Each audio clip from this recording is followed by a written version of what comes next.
রোকেয়া বেগমের ধারণা বিয়ে করলে ছেলে পর হয়ে যায়, মা বাবাকে আর দেখে না। আশেপাশে অনেক জায়গায় দেখেছেন বউয়ের কথায় ছেলে তার মা বাবাকে বৃদ্ধাশ্রমে রেখে আসে। এসব ভেবে তিনি ছেলের বউকে ঠিক মতো মেনে নিতে পারছেন না। তিনি ঠিক করেন বউকে সারাক্ষণ কাজের চাপে রাখতে হবে। ছেলের বউয়ের সামনে দুর্বল হওয়া যাবে না। কিন্তু তার বউ বেশ চুপচাপ। বিয়ের পর থেকেই সংসারের সব কাজ একা একা করে যাচ্ছে। শ্বশুর শাশুড়ির যত্ন করছে। রাতে কাজ শেষে ঘুমোতে যত দেরি হোক না কেন সকালে সবার আগে উঠে নাস্তা বানায়।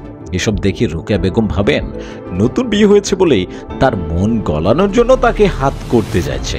তাই সে যত কাজই করুক না কেন রোকেয়া বেগমের মন গলে না।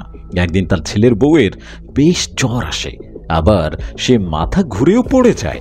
সাথে সাথে তার ছেলে ডাক্তার ডেকে নিয়ে আসে। ডাক্তার দেখে রোকেয়া বেগম মনে মনে ভাবেন, কই আমি অসুস্থ হলে তো আমার ছেলে কখনো এত ব্যস্ত হয়ে ডাক্তার ডেকে আনেনি। আর আজ ওর বউয়ের একটু জ্বর হয়েছে আর এত ব্যস্ত হয়ে পড়ল সে। এসব কথা ভেবে তিনি মন খারাপ করে বসেন আর ভাবেন, ছেলে কি আমার সত্যি পর হয়ে গেল? মায়ের চেয়ে বউকে বেশি ভালোবাসে। এই ঘটনার পর তিনি ছেলে আর ছেলের বউয়ের উপর আরও রাগ হয়ে থাকেন সারাক্ষণ।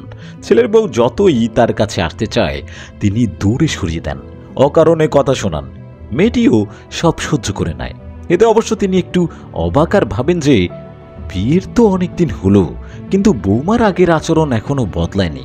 এসব কি সে মন থেকেই করছে? ছেলে তার বউয়ের সাথে কথা বললে তিনি আড়ালে কান পেতে শোনেন সেসব কথা। যদি বউ আবার তাদের বিরুদ্ধে ছেলের কান ভারী করে? তার সবসময় সন্দেহ হতো তিনি মেয়েটিকে ঠিক মতো বুঝে উঠতে পারছিলেন না। দেখতে দেখতে রমজান মাস চলে আসে, আর কিছুদিন পর ঈদ। বিয়ের পর প্রথম ঈদ, তাই রোকেয়া বেগমের ছেলে তার বউকে নিয়ে কেনাকাটা করতে গেছে। মার্কেট থেকে ফিরে এসে বৌমা আগে শাশুড়ির দিকে একটি শাড়ির প্যাকেট এগিয়ে দিয়ে বলে, আম্মা, সবার আগে আপনার আর আব্বার জন্য কেনাকাটা করেছি, আপনাদের পছন্দ হয় কিনা একটু খুলে দেখুন। রোকেয়া বেগম বেশ খুশি হন মনে মনে, আর অবাকও হন।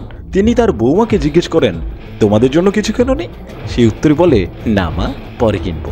সেদিন সন্ধ্যায় রোকেয়া বেগম তার ছেলের বউকে ডেকে পাশে বসতে বলেন।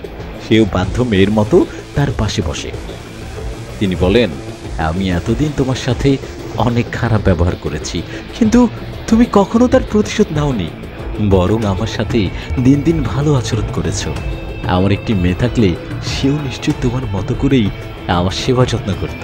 কিন্তু আশেপাশের বাড়িতে তাদের ছেলের বউদের নিয়ে যা শুনেছি তাতে আমার মনে হয়েছে তুমিও তাদের ব্যতিক্রম হবে না।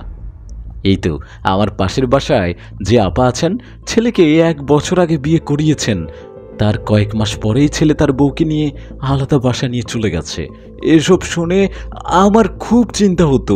একটাই ছেলে তো আমার, তাই আমার সব সময় মনে হতো তুমি আমার ছেলেকে আমাদের থেকে দূরে নিয়ে যাবে, পর হয়ে যাবে ছেলে।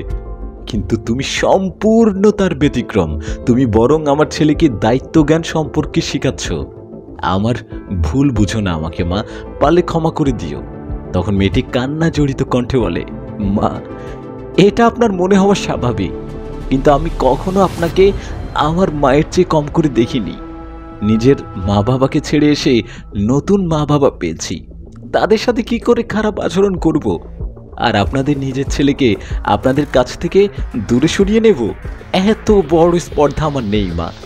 একটি ছেলে বিয়ে করার পর তার দায়িত্ব বাড়ে, আর তাকে সেই দায়িত্ব সঠিকভাবে পালন করতে হয়। বউয়ের ভালোবাসা বউয়ের কাছে, মা বাবার ভালোবাসা তাদের কাছে, দুটি জিনিস ভিন্ন। আপনাদের দায়িত্বের সাথে কখনোই আমি আমাকে মেলাতে পারবো না। বউ শাশুড়ির মনোমালিন্য প্রায় সব সংসারেই হয়, কারণ ছেলের বউ শাশুড়িকে মায়ের চোখে দেখতে পারে না, না হয় শাশুড়ি ছেলের বউকে মেয়ের মতো করে দেখতে পারে না। হয়তো ছেলের বউ বোঝে না, না হয় শাশুড়ি বোঝে না। কেউ একজন যদি দায়িত্ব নিয়ে সংসারের সমস্যার সমাধানে এগিয়ে আসে তাহলে কোনো ঝামেলাই হয় না। কেউ একজন যদি দায়িত্ব নিয়ে সমস্যার সমাধান করে দেয় তাহলে সুখে শান্তিতে পরিপূর্ণ হয়ে থাকে একটি সংসার। কথাগুলো শুনে সব কিছু উপলব্ধি করতে পারেন রোকেয়া বেগম। তিনি বউয়ের মাথায় হাত রেখে বলেন, আমার আজ গর্ববোধ হচ্ছে তোমাকে নিয়ে। তোমার জন্য আমার অনেক অনেক অনেক দোয়া রইল মা। তোমার মতো মেয়ে যেন প্রতি ঘরে জন্মায়।